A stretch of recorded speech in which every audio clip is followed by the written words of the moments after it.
박상우 국토교통부 장관이죠. 집값에 대한 오판. 이러다 집값 폭등한다. 왜 이런 말이 나왔을까요? 일단 이것을 한번 보시죠. 현재의 상승세는 지엽적이고 일시적인 현상이다. 추세적 상승세는 아니라고 확신한다. 지금 박상우 국토교통부 장관이 한 이야기입니다. 이게 맞을까요? 심지어 말입니다. 박상우 국토교통부 장관은요, 전 정부 때처럼 집값이 매년 계속 오르는 상황은 재현되지 않을 거라고 생각한다. 이렇게까지 덧붙였습니다. 저는 너무 안일한 판단이라고 생각합니다. 국토교통부 장관이 현장 분위기나 혹은 현장에 대한 인식이 굉장히 한가롭습니다. 문재인 정부 때도 이랬었거든요. 김현미 국토교통부 장관이 이상한 지표를 보고 와서는 집값 안 오른다 안 오른다 그렇게 계속 이야기했었거든요. 그 잘못된 통계가 결국 말입니다. 집값이 폭등하는데 일조를 했습니다. 그 당시에 말입니다. 김현미 국토교통부 장관이 규제 중심의 정책을 써가면서 서울의 집에 대한 공급은 부족하지 않다. 집 많다. 그렇게 이야기했어요. 그러면서 말입니다. 시장에서는요. 집값이 확산되기 시작했어요. 마치 말입니다. 지금처럼 왜 많이 올라가기 시작했느냐. 이게 국토교통부 장관도 아니라고 하니까 빚내서 집 사기 시작한 사람이 늘기 시작을 했습니다. 지금 여러분 보시다시피 2020년하고 2021년을 보세요. 2020년에 가계대출 잔액이 988조 8천억 원이었죠. 그런데 2021년에는요. 이게 1068조 7천억 원입니다. 난리도 아닙니다. 가계대출이 엄청나게 늘면서 말입니다.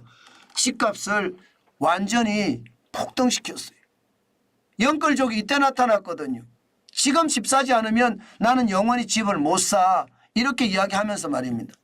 실질적으로 그 당시에 많은 사람들이 제가 계속 그때도 이야기를 했습니다. 단독 이게 아파트 있잖아요. 단독 아파트, 독립 아파트 사지 마라. 그렇게 이야기를 했는데도 공항 구매가 시작이 되니까 지금 집 안 사면 못 살 수도 있다는 생각이 드니까 너도 나도 난리를 친 거예요. 지금이 그렇지 않아요. 지금이 보세요. 2024년 6월 지금 주택담보대출 가계대출이 6조가 늘었습니다. 6조. 그래서 1115조 5천억 원이에요. 사상 최대입니다. 실제로 가계대출 중에 주택담보대출을 보면 2024년 26조 7천억 원. 집값이 진짜 많이 올라갈 때 2020년과 2021년 32조 2천억 하고요. 2021년이 특히 많이 올랐는데 30조 4천억 원. 지금 버금가죠. 이 지표를 봐서는요. 이게 한가하게 박상우 장관이 현재의 상승세가 일시적이다. 이렇게 이야기해서는 저는 안 된다고 보는 거죠.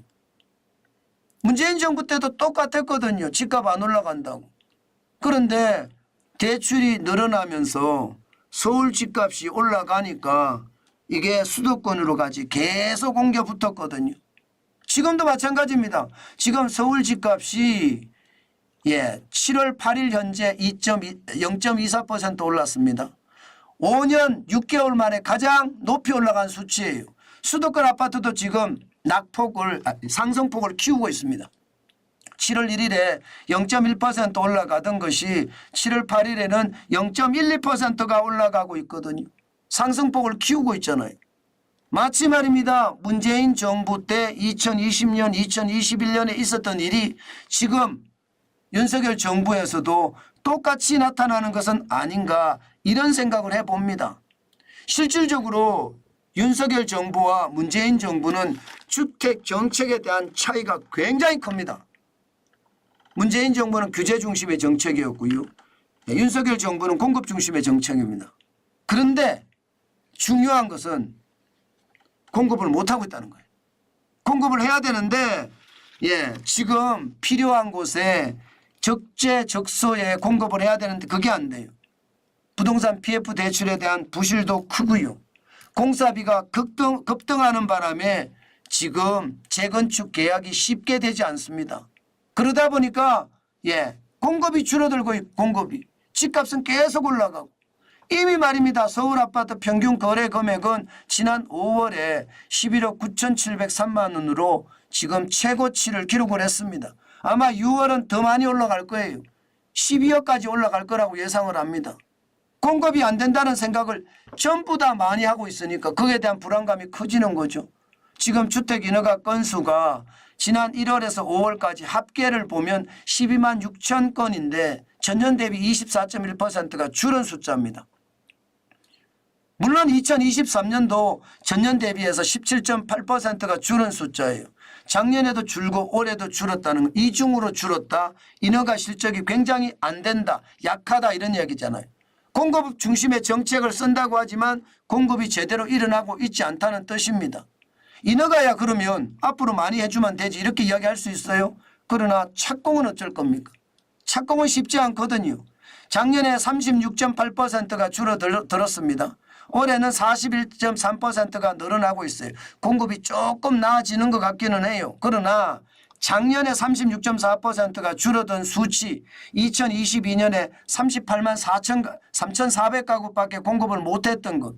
공급이 다른 때보다 적잖아요. 10년 평균이 56만 9,874가구거든요. 거기에 비하면 반토막도 안 되잖아요. 이것을 2023년이거든요. 올해는 이걸 넘어서야 되거든요. 완전히 넘어서야 되는데 과연 얼마나 넘어설 것인가. 더 두고 봐야 되지만 이것은 어떻게 생각하면 시장을 저는 제대로 판단을 해서 거기에 대한 아주 제대로 된 정책이 필요하다고 생각을 합니다. 뭔가 분위기가 심상치 않은 거 집값이 폭등할 수 있는 조짐 당연히 있다고 저는 생각을 해요. 이제는요. 그만큼 말입니다. 잘못된 정책이 시장을 지금 다 흔들어 놓고 있거든요. 이런 상황에서 부동산 정책의 수장이 굉장히 안이한 판단, 잘못된 판단, 여기에 굼뜬 대응, 제대로 되지 않는 정책 결정 이런 것이 함께 겹치면 저는 집값의 폭등도 온다고 생각합니다. 예를 들어서 잘못된 정책, 여러분들 아시잖아요. 스트레스 DSR 도입 시기 2단계 도입 시기를 7월 1일에서 9월 1일로 2달 연장했습니다. 그리고 3단계 스트레스 DSR 도입 시기를 내년 1월 1일에서 내년 7월 1일로 6개월 연장했습니다. 이거 잘못된 정책이거든요. 이런 잘못된 정책이 계속 터지잖아요. 결국 집값은 저는 올라갈 수밖에 없는 구조 당연히 될 수밖에 없다고 생각합니다. 제가 장관직을 누리지 마라. 현장에 나가보고 제대로 된 지표를 가지고 판단해라. 그렇게 말씀을 드렸는데 요즘 장 차관들은요. 이게 포시랗게 커서 그런지 이게 쉽지 않아요. 기족의 티가 납니다. 기족의 티가. 국민들은 그냥 노예 수준이에요. 그러니까 현장을 모른다 생각을 합니다. 저는 윤석열 정부가 진짜 이게 흑수저들이 장관이 되고 국가 지도자가 되게 만들어야 되는 것. 지금 그 어느 때보다 필요하다고 생각합니다. 흑수저가 여러분 나라를 이끌면요. 나라는요. 점점 더 저는 강하게 클 수 있다고 생각합니다.